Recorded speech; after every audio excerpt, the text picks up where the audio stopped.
diz assim: quando chegaram ao lugar chamado Calvário, ali o crucificaram, bem como aos malfeitores, um à direita, outro à esquerda. Contudo, Jesus dizia: Pai, perdoa-lhes, porque não sabem o que fazem. Então, repartindo as vestes dele, lançaram sortes. O povo estava ali e a tudo observava. Também as autoridades zombavam e diziam: Salvou os outros e a si mesmo. Salvou os outros, a si mesmo se salve, se é de fato o Cristo de Deus, o escolhido. Igualmente, os soldados o escarneciam e, aproximando-se, trouxeram-lhe vinagre, dizendo: Se tu és o rei dos judeus, salva-te a ti mesmo. Também sobre ele estava a epígrafe, em letras gregas, romanas e hebraicas: Este é o rei dos judeus. Um dos malfeitores crucificados blasfemava contra ele, dizendo: Não és tu o Cristo? Salva-te a ti mesmo e a nós também. Respondendo-lhe, porém, o outro repreendeu-o, dizendo: Nem ao menos temes a Deus, estando sob igual sentença? Nós, na verdade, com justiça, porque recebemos o castigo que os nossos atos merecem. Mas este nenhum mal fez. E acrescentou: Jesus, lembra-te de mim, quando vieres no teu reino. Jesus lhe respondeu: Em verdade te digo que hoje estarás comigo no paraíso. Vamos orar. Pai, em nome de Jesus, Senhor, nós oramos neste momento. Ó Deus, e te pedimos que o Senhor nos oriente, nos dê graça, nos abençoe nesta palavra, Pai, que o Senhor já ministrou ao meu coração. Ó Deus, que a tua igreja venha estar com seus ouvidos atentos, abertos e dispostos, Senhor amado, a receber a palavra e colocar em prática em suas vidas. Em nome de Jesus, ó Deus querido, oramos, já agradecido, certo da bênção da vitória. Sente-se, queridos, em nome de Jesus. Amém, amém. O Evangelho de Lucas é um evangelho que em boa parte nos dá informações mais detalhadas. Talvez por ser mais investigativo dos fatos, ele não foi uma testemunha ocular. Lucas não viveu com Jesus. Mas ele foi buscar as informações com as testemunhas oculares para fazer um relato apurado e mandar as informações a uma autoridade, um conhecido dele, que lá em Lucas no capítulo 1, de 1 a 3, ele chama de excelentíssimo Teófilo. É também, queridos, esse evangelho, esse texto, é o único evangelista que relata a conversão de um dos ladrões crucificado. Então nós vemos, por exemplo, está sempre em todos os evangelhos, Mateus, Marcos e João também, mas todos eles faz uma leitura rápida daqueles dois ladrões ou daqueles dois malfeitores que foi crucificado juntamente com Jesus, um à sua direita e um à sua esquerda. Mas Lucas já fala o que aconteceu ali na cruz entre aqueles malfeitores.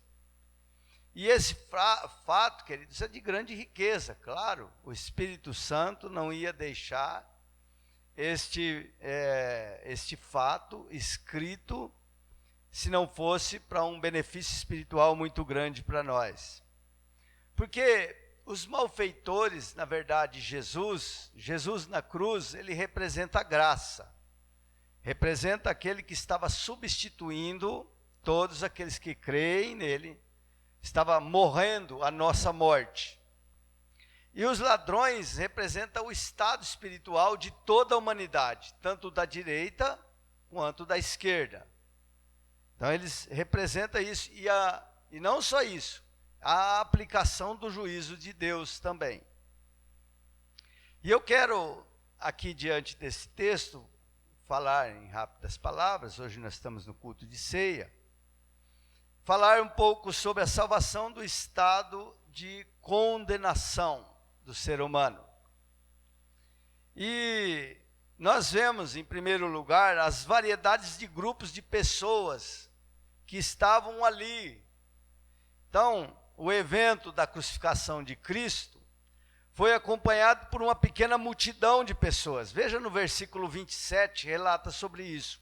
Aqui mesmo no texto de Lucas, no versículo 27, diz assim, ó: e seguia-o numerosa multidão do povo, e também mulheres que batiam no peito e o lamentavam. Então, o evento da crucificação de Jesus foi acompanhado de muitas pessoas. E uma pequena multidão, na verdade, né? E entre essas multidões, havia divisões de crenças. Então, tinha muita gente ali, mas cada um acreditava de um jeito. E os que de fato, tinham aqueles que de fato não acreditavam em Jesus, ou seja, que Jesus era o Messias, ou que Jesus era um profeta. Não, eles tinham desdém por Jesus. Não que não acreditavam em Deus, porque eu creio que todo ser humano, ainda que se declare ateu, ele no fundo, ele acredita em Deus. Porque quando ele estiver numa situação que não tem mais solução para o ser humano, para a medicina, e entre outras coisas, ele vai desembocar e acreditar em Deus de verdade. Porque o ser humano foi feito já à semelhança, foi feito já com esta crença, com essa espiritualidade, né? Então, existia em primeiro lugar ali os soldados, por exemplo, os que de fato não criam em Jesus, os soldados que executavam a sentença com requinte de crueldade, e esse Jesus na cruz intercedeu por eles. A eles, Jesus disse assim, nós lemos aqui: perdoa-lhes porque não sabem o que fazem. Na verdade, estavam agindo por instinto humano, e com requinte de crueldade, trazendo ali a crucificação, não só a crucificação, mas a humilhação, por conta de eles pensarem estar ali falando com uma pessoa comum. A esses Jesus intercedeu: perdoa-lhes porque não sabem o que fazem. E é interessante que quando a gente lê o Evangelho, no final dessa crucificação, um dos centuriões, ele vê os acontecimentos, e aí ele bate no peito, e ele diz assim: esse verdadeiramente era o Filho de Deus, e ele crê em Jesus. Interessante, né? Agora, existia um grupo de pessoas que eram os religiosos. Quem eram os religiosos? São aqueles que diziam serem os detentores da verdade, mas não reconheceram Jesus e que haviam condenado à morte. Então, para isso, tinham manipulado o povo com dinheiro, com conversa, para levar Jesus à condenação. Eram os religiosos, os escribas, os fariseus, eram aqueles que estavam no templo, que apresentavam sacrifício, que jejuavam, que oravam. E este grupo de pessoas, e esses aqui, que está lá registrado em Mateus 23, Jesus os adverte sobre a sua condenação. Vamos ver lá em Mateus 23, o que Jesus diz aqui a esses. Mateus 23, Jesus diz assim: ai de vós, escribas e fariseus, hipócritas, porque dais o dízimo da hortelã, do entro e do cominho, e tendes negligenciado os preceitos mais importantes da lei, a justiça, a misericórdia e a fé. Deveis, porém, fazer estas coisas sem omitir as outras. guias cegos, coais o mosquito e engolis o camelo. Ai de vós, escribas e fariseus, hipócritas, porque limpais o exterior do copo e do prato, mas estes por dentro estáis cheios de rapina e intemperança. Fariseu cego, limpa primeiro o interior do copo, para que também o seu exterior fique limpo. Ai de vós, escribas e fariseus hipócritas, porque sois semelhantes aos sepulcros caiados, que por fora se mostram belos, mas interiormente estão cheios de ossos de mortos e de toda a imundícia. Assim também vós, exteriormente pareceis justos aos homens, mas por dentro estáis cheios de hipocrisia e iniquidade. E assim vai. E aí ele fala assim: quem vos livrará do juízo, da condenação eterna? Então, estava ali um grupo de pessoas que estava aparentemente, religiosamente, estavam executando Jesus por conta daquilo que eles achavam correto da lei, porém, eles estavam sendo da mesma forma condenados pelo Deus Todo-Poderoso através de Cristo. Então, este representa os religiosos, aqueles que são religiosos, que têm uma capa religiosa, né?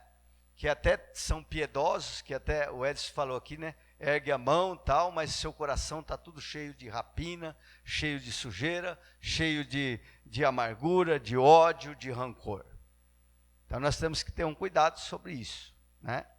Bem, havia também o povão. Quem era o povão? As pessoas comuns que se beneficiavam dos milagres. Então, esse que representa aqueles que agem por conveniência. Sim, que busca o Senhor somente para se beneficiar. Enquanto Jesus está curando, multiplicando pão e peixe, estão seguindo ao Senhor. Mas bastou Jesus falar uma palavra mais dura, mais rígida, mais firme, e todos viraram as costas e foram embora.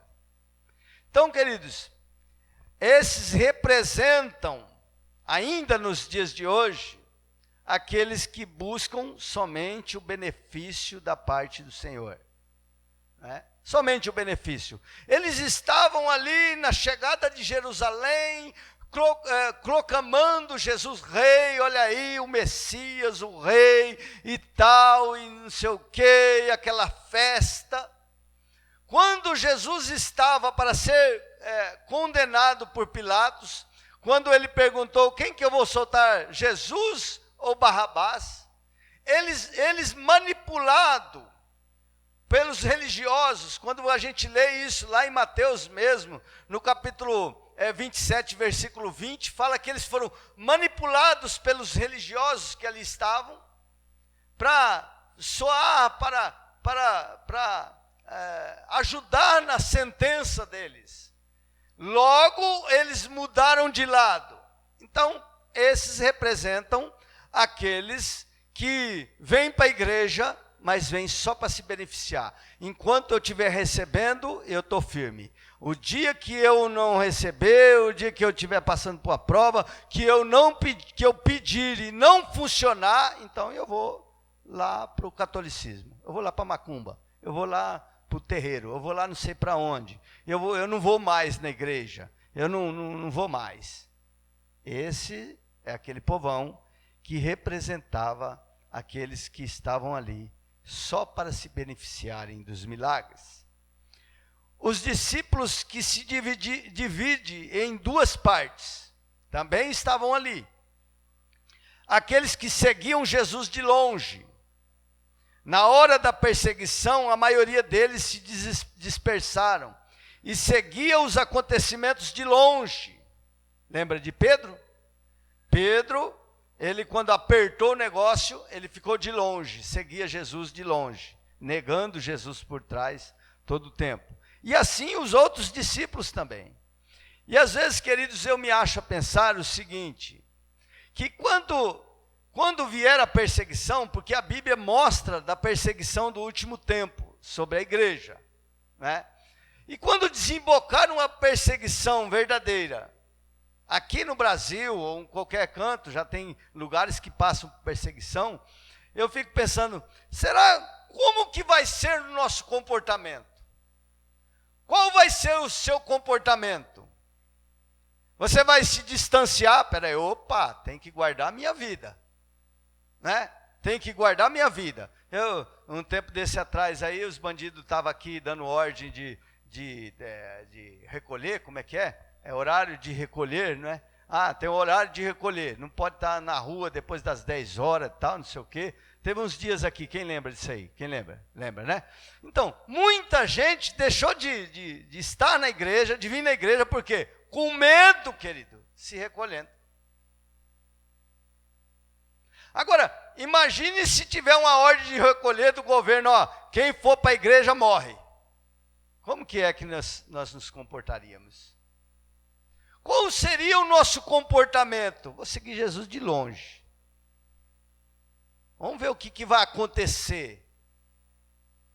Vamos ver o que vai dar isso, né? Então, estavam ali os discípulos seguindo Jesus de longe, porque estava com medo da perseguição, da morte. Agora, aqueles que estavam também, aquela outra parte dos discípulos que estavam ao pé da cruz, João 19, 25, 26, fala desse, né? Eu queria abrir aqui João 19, 25, 26.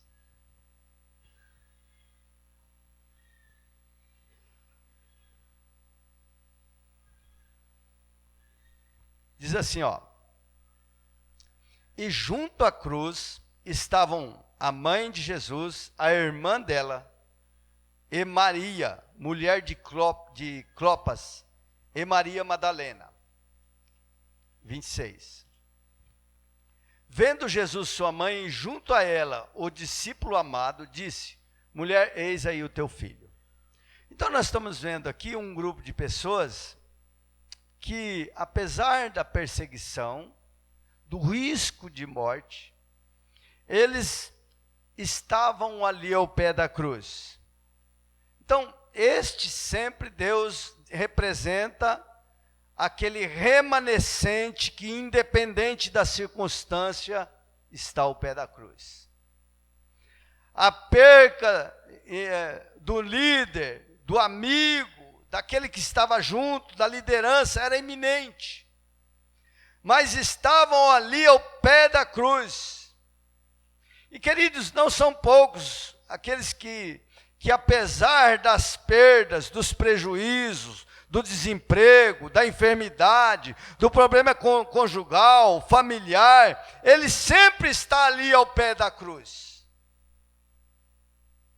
Este representa o grupo de pessoas, de discípulos fiéis. Fiéis. Né? Independente das dificuldades, da dor, dos problemas, permanece fiel. Então, a esses colherá os benefícios da ressurreição. A esses discípulos colherá os benefícios da ressurreição. Mas eu quero falar dos dois malfeitores, ou seja, os dois ladrões. Esses, queridos, simbolizam o estado de todos os seres humanos. Está lá em Romanos capítulo 3, versículo 23. Diz assim, porque todos pecaram e destituídos estão da glória de Deus. Sem exceção, todos pecaram. Em Romanos 6, 23, diz assim que o salário do pecado é a morte. Então, estão ali simbolizando toda a humanidade. Toda a humanidade, aos olhos de Deus, são como pessoas condenadas à morte por causa do pecado. Talvez você diz assim, mas eu não sou um ladrão. Eu não faço isso, não faço aquilo. Mas talvez você não é um ladrão, mas você é uma pessoa, o Edson leu um texto aqui interessante, né, que se chamar o outro de raca, de louco, você já está condenado ao fogo do inferno. Se você, por exemplo, Jesus disse assim, lá em Mateus mesmo, no capítulo 5, 28, ele diz assim, não adulterarás, mas se você olhar para uma mulher com a intenção impura no seu coração, já adulterou. Então talvez você não seja um ladrão, mas você seja um adúltero, uma adúltera. Talvez você não matou ninguém, mas você no seu coração odiou, já matou. Talvez você não seja um ladrão, mas você é um assassino, uma assassina. Porque está escrito lá. Se nós no nosso coração odiarmos, nós já matamos. Então, ou seja, todos estão na condição de morte. É a lei. É a lei. Puxa, eu não fiz isso, nem aquilo outro. Mas você peca por pensamentos, por palavras, por atos, por omissão. E o pecado, o salário do pecado é a morte. E ali estava a condição do ser humano, os dois ladrões, um à direita e um à esquerda. E na cruz do centro estava Jesus, a graça.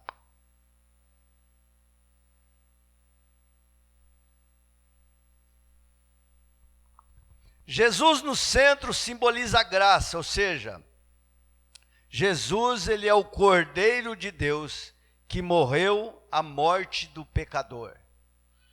Estava um ali no centro, como Cordeiro de Deus, morrendo a morte do pecador. Graça, o favor de Deus a todos quantos creem. Vamos voltar lá em Romanos, eu citei Romanos 3, 23, mas eu queria ler o 24 e o 25 e o 26. Romanos, vamos lá para Romanos. É que hoje ficou difícil aqui que não tem o data show, né? Mas não tem problema não, nós vamos aqui. Glória a Deus. Romanos 3.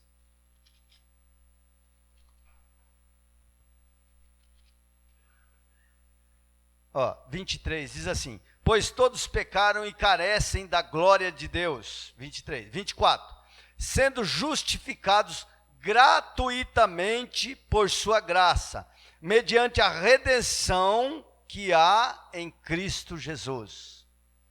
Justificados, ou seja, o Senhor Jesus, mediante a redenção, a compra do escravo lá na senzala, que estava prisioneiro, estava condenado à morte. Aí Jesus foi lá e pagou o preço devido, redenção. Redenção é isso. Pagou o preço devido, para quê? Para aquele que estava condenado à morte não morresse. E qual é o preço devido? A morte, por isso ele morreu. E ele morrendo nos torna justos diante de Deus. A saber, se nós temos o nosso coração entregue a ele. Então, Jesus é a graça, a redenção. Aí o 25, a quem Deus propôs no seu sangue, como propiciação mediante a fé, para manifestar a sua justiça, por ter Deus, na sua tolerância, deixado impunes os pecados anteriormente cometidos. Ou seja, aqui, queridos, ele fala sobre a propiciação. O que é a propiciação? Mediante a propiciação, mediante um sacrifício. Mediante o sacrifício feito, ali então é o ato, a propiciação é o ato de justificar o pecador, é remover a culpa do pecado através do sacrifício. Propiciação.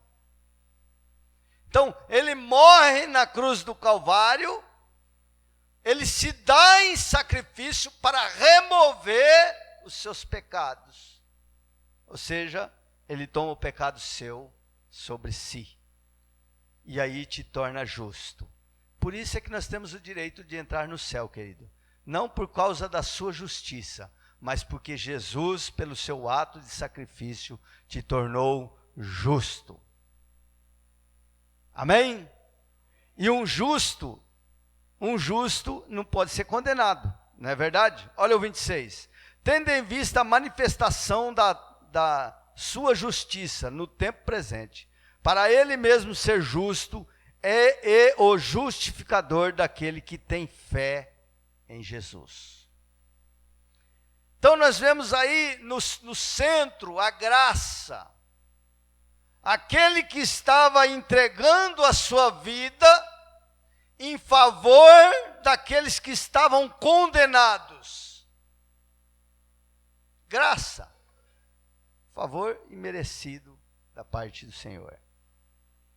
Por isso que a Bíblia diz que ele amou o homem ainda quando ele era pecador, dando a sua vida para que pudesse ser justificado. Agora, veja,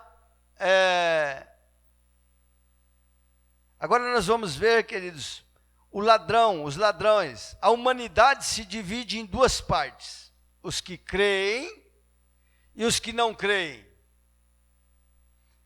A estes é concedido a vida eterna, a saber, os que creem. Não só isto, mas se tornando filhos de Deus. João capítulo 1, versículo 11 e 12. Ele veio para os que eram seus, mas os seus não o receberam, mas todos quantos o recebeu, deu-lhes o poder de serem feitos filhos de Deus. Os que creem, e o crer aqui não é acreditar, porque a Bíblia diz que o diabo crê e treme. Quem já leu isso na Bíblia diz amém. Não é acreditar, mas crer no sentido de se entregar a sua vida ao governo dele. Crer no sentido de se submeter à sua vontade, ao seu querer. Isso é crer. Crer é se deixar ser governado pela palavra de Deus. Isso é crer. Isso é acreditar. O que o Edson disse aqui, como é que pode? Você não consegue perdoar. Então, se não consegue perdoar é porque você não crê. É porque você não crê. A sua fé ainda não atingiu o nível de você crer de verdade, e de você poder perdoar, de você poder amar, de você poder ajudar, de você poder orar pelos seus inimigos. Enfim, tudo aquilo que Jesus disse para que nós pudéssemos, que nós deveríamos fazer. Então, ela se divide em duas partes: aquele que crê e aquele que não crê. Aqueles que reconhecem Jesus como Senhor e Rei. Você viu o texto da palavra de Deus que nós lemos? Falando dos dois ladrões. O da direita, repreendendo o da esquerda, disse assim: olha, você não temes nem a Deus?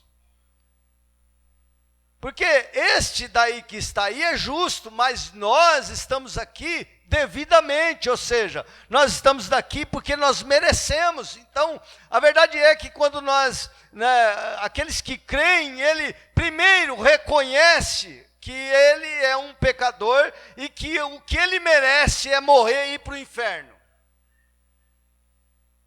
A pessoa que não consegue reconhecer que ele, o estado dele, precisa de um Salvador, ele não será salvo.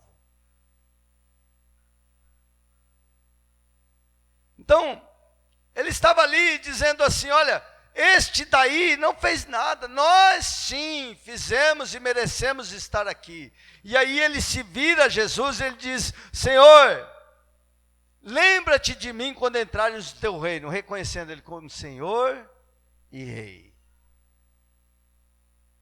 Então, a humanidade se divide em duas partes, todos na mesma sentença, mas aqueles que creem e aqueles que não creem. Aqueles que creem, ele dá, então, o direito de serem feitos filhos de Deus. Então, a esses que recebem Jesus como Senhor e como seu Salvador. Amém, queridos? Então, o ladrão da direita simboliza aqueles que creem. Reconhece primeiro que a sua sentença, que o que ele merece é inferno, mas por outro lado, ele está ali olhando para Jesus, graça, favor imerecido. E ele então reconhece Jesus como Senhor e como justo e Senhor e Rei. Agora, aqueles que creem, mas só para se beneficiar.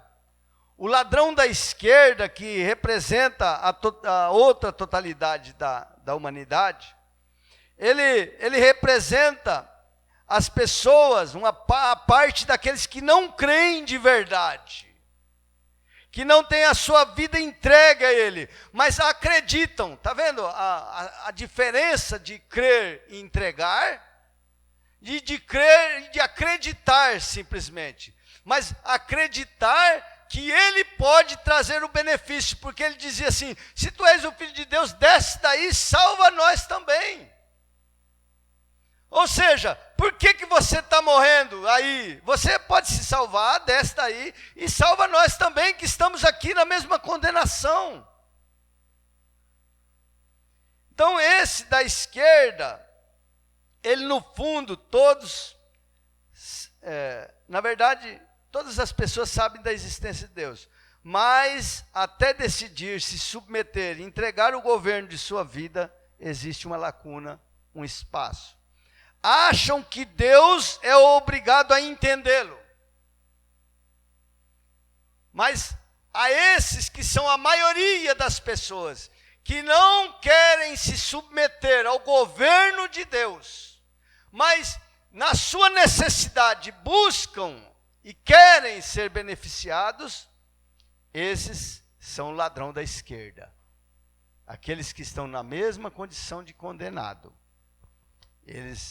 Mas só que ele queria só sair dali da cruz, querido. O negócio dele era descer da cruz, se livrar da pena de morte, se livrar daquele problema que ele tinha ali, não é? Então, a esses, queridos, está lá em João capítulo 3, versículo 16 a 20, tem bastante, a gente pode ter um entendimento bom sobre isso aqui, não é? João 3, 16, que Deus amou o mundo de tal maneira que deu seu Filho unigênito, para que todo aquele que nele crê, não pereça, mas tenha vida eterna. Agora o 17, porquanto Deus enviou o seu Filho ao mundo, não para que julgasse o mundo, mas para que o mundo fosse salvo por ele. Quem nele crê, olha aí, quem nele crê, quem se entrega, quem entrega o governo da sua vida a ele, não é julgado. Não é julgado. O que não crê já está julgado, porquanto não crê no nome do unigênito do Filho de Deus. E o julgamento é este, que a luz veio ao mundo e os homens amaram mais as trevas do que a luz, porque as suas obras eram más. Então o julgamento é este. Jesus está aí. Mas os homens amam mais as trevas do que a luz, porque as suas obras são más. E João 3,36 diz assim, que quem tem o Filho tem a vida. Quem não tem o Filho não vê a vida, e a ira de Deus permanece sobre ele. Então, queridos, a humanidade é dividida em duas partes, apesar de ter bastante pessoas e crenças de diferente jeito.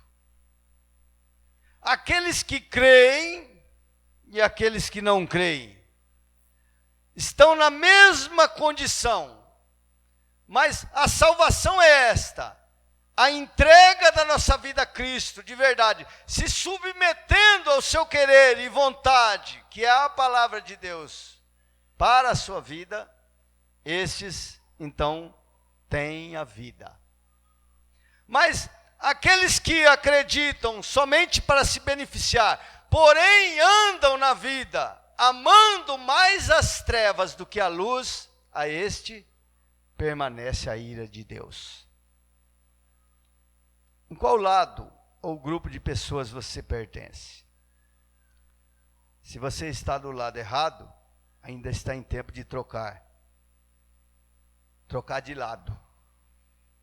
Corra para Cristo, entrega a sua vida a Ele, o governo também, e seja salvo. Fique de pé, em nome de Jesus. Aleluias. Tem alguém que quer se reconciliar com Jesus hoje? Ou entregar a sua vida a Ele? Tem alguém que está aí, mas está amando mais as trevas do que a luz e quer mudar de lado? Se tiver alguém, é um momento propício, um momento de nós estarmos na presença do Senhor, se arrependendo. Senhor, a partir de hoje, quero entregar o governo da minha vida a Ti, que o Senhor possa me governar. Eu quero me submeter à Sua palavra. Me dá graça, me dá força, para que eu possa caminhar na fé e andar na luz da Tua palavra. Eu quero andar segundo o Seu querer, a Sua vontade, os Seus desejos, e não segundo a minha própria vontade e os meus desejos. Aleluia. Se você talvez se sente assim, poxa, é claro, queridos, que a palavra de Deus nos ensina que nós estamos no processo de aperfeiçoamento. Mas, queridos, estar com Cristo não é só ser beneficiado. Andar com Jesus é você estar decidido a andar no momento de dor, no momento de perca, no momento de problema financeiro, familiar, problema conjugal. É você estar decidido a ser fiel, independente da circunstância que o cerca.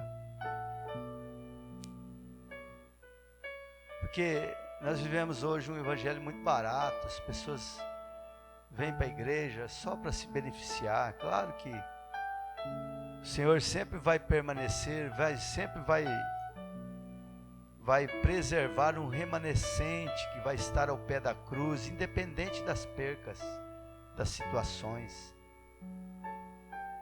independente da circunstância. E eu creio, queridos, que a esses, ele tem o benefício da vida eterna, o benefício da ressurreição. Eu estive lá, fui bem sincero com o diácono Aloysio, falei assim: diácono, o seu problema de saúde é um problema sério. Os médicos até estão receosos de fazer uma cirurgia, e ele sabe, ele está consciente. Eu disse assim: olha, nós estamos orando para que você vá para casa bem, para que a sua saúde seja restaurada. Mas fica ciente, meu irmão, que você também pode ser chamado por Deus aqui, e você nunca mais ir para casa, aqui terrena. Mas Deus tem um lugar preparado. E ele disse assim: eu estou ciente, bispo, eu sei disso. Eu vou sair desse lugar. De alguma maneira eu sairei deste lugar, irei para um lugar melhor.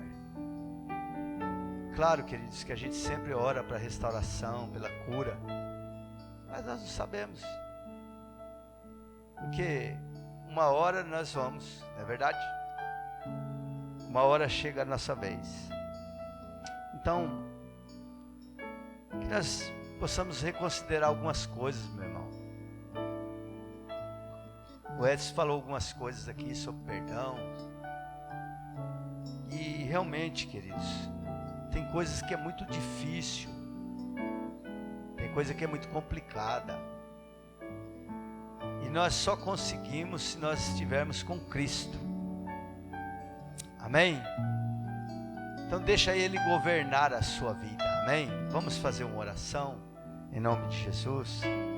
Pai, em nome do Senhor Jesus, Pai, nós ouvimos a Tua palavra e nós vimos que ali à volta da cruz existia uma pequena multidão que se dividia em várias crenças. A uns o Senhor intercedeu, a outros o Senhor já declarou juízo e condenação. A outros, Senhor amado, o Senhor tolerou, e o Senhor, ó Deus querido, posteriormente salvou aqueles que entregaram as suas vidas, Pai.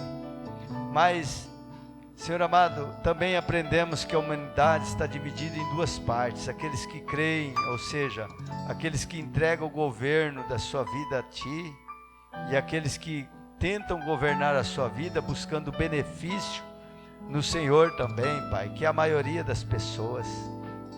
Ó Deus, nós possamos aprender, Senhor, ó Deus, mediante as dificuldades, as lutas, os problemas, Senhor, que nos cerca no dia a dia, ó Deus, confiar em Ti, entregar o governo nas Tuas mãos das nossas vidas. Oh, em nome de Jesus, Pai, nós oramos a Ti, Senhor, nesta noite, Te pedimos, ó Deus, que o Senhor venha despertar em cada coração, meu Pai, a fidelidade, meu Deus, o amor, meu Pai, em nome de Jesus, e caia por terra, meu Deus querido, todo espírito contrário, toda obra contrária, meu Deus. Eu oro a Ti, Senhor, te peço que, Senhor amado, põe por terra, em nome de Jesus, ó Deus. E eu declaro a bênção, Senhor, que a Tua igreja seja abençoada, consciente, meu Pai, que o Senhor, meu Deus, é a graça que está no centro, que o Senhor é a graça que está justificando aqueles que entregam as suas vidas a Ti, meu Deus, em nome de Jesus. Assim como o Senhor salvou aquele homem da direita, meu Pai, e permitiu deixar o outro da esquerda, ó Deus querido, Senhor, a condenação, meu Deus, também eu creio, meu Pai, que a Tua salvação tem alcançado, meu Deus, há muitos, meu Pai querido, que têm entregado as suas vidas a Ti. Em nome de Jesus, Senhor, eu oro já agradecido, Pai, certo da bênção, certo da vitória, em nome de Jesus.